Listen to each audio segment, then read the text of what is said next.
formation of gangsters and gangs can be traced back to the 18th Amendment, which put prohibition into effect. It provided an excuse for criminal activity as well as the means of making money through the manipulation of the poor and the rich. Gangsters illegally organized bootlegging, speakeasies, corrupted law enforcement agencies, and fought for control of the crime market.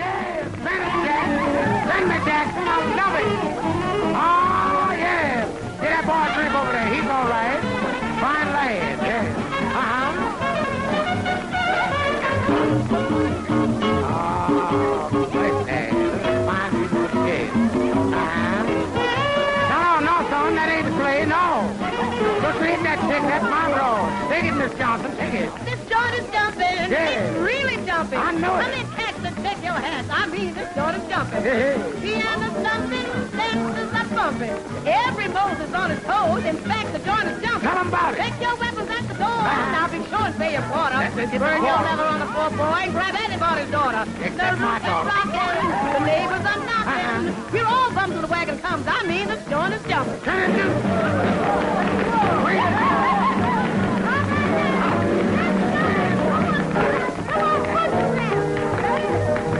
Give me the police!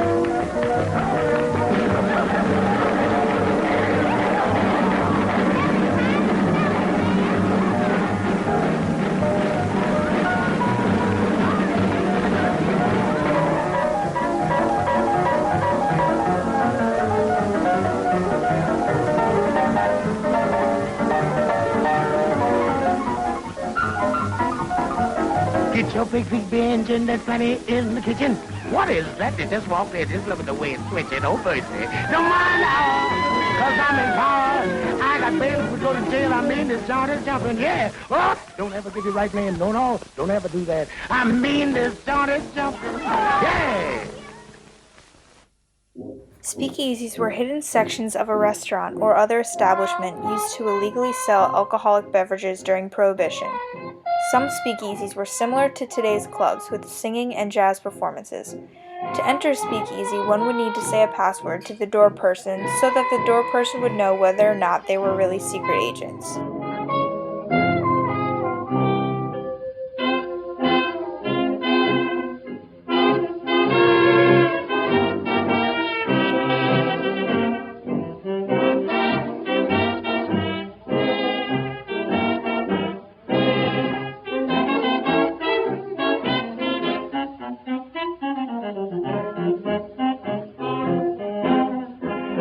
Loan sharking was often done by gangsters and gang leaders. It was the act of lending large amounts of money to clients and then demanding repayment and outrageous amounts in interest.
Mr. Capone, thank you for allowing us to speak with you today.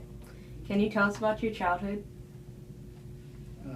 I was born on January 17, 1899, in Brooklyn, New York, to Italian immigrants Gabriel and Teresina Capone.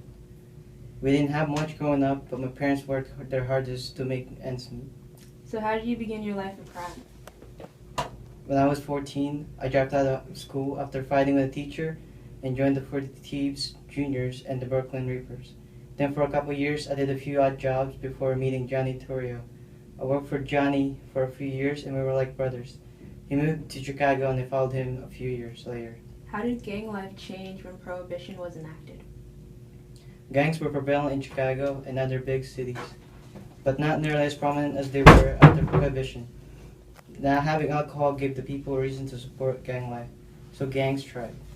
What led you to bootlegging alcohol? After Prohibition was enacted, all anyone ever wanted was to drink, so I simply gave them what they wanted. I continued working for Johnny in Chicago. Johnny recognized I knew what I was doing, and when he was shot in 1925, he moved out of Chicago and left the business to me. How did you get the nickname of Scarface? I made a few indecent comments to the sister of Frank Galucio, and he slashed my cheeks with a switchblade knife. After that, I never missed with another beer cat again. What made you different from the other gangsters of your time? Johnny saw something in me. He said I had a talent for gang leadership, and my men are loyal to me. Could you tell us what happened during Valentine's Day in 1929? Sent out a couple of guys to murder Bugs, and got 7 of them, but Bugs lived. He got lucky by being late. What happened after that? Bugs' men all got shook. They left North Side. Bugs was gone, and his gang vanished. I talked North Side, and I own Chicago now.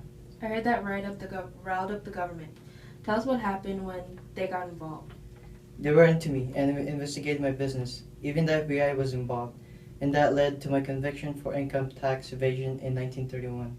I was sentenced to prison for 11 years with a fine of $50,000 and court costs, and was ordered to pay $215,000 plus interest due on back taxes.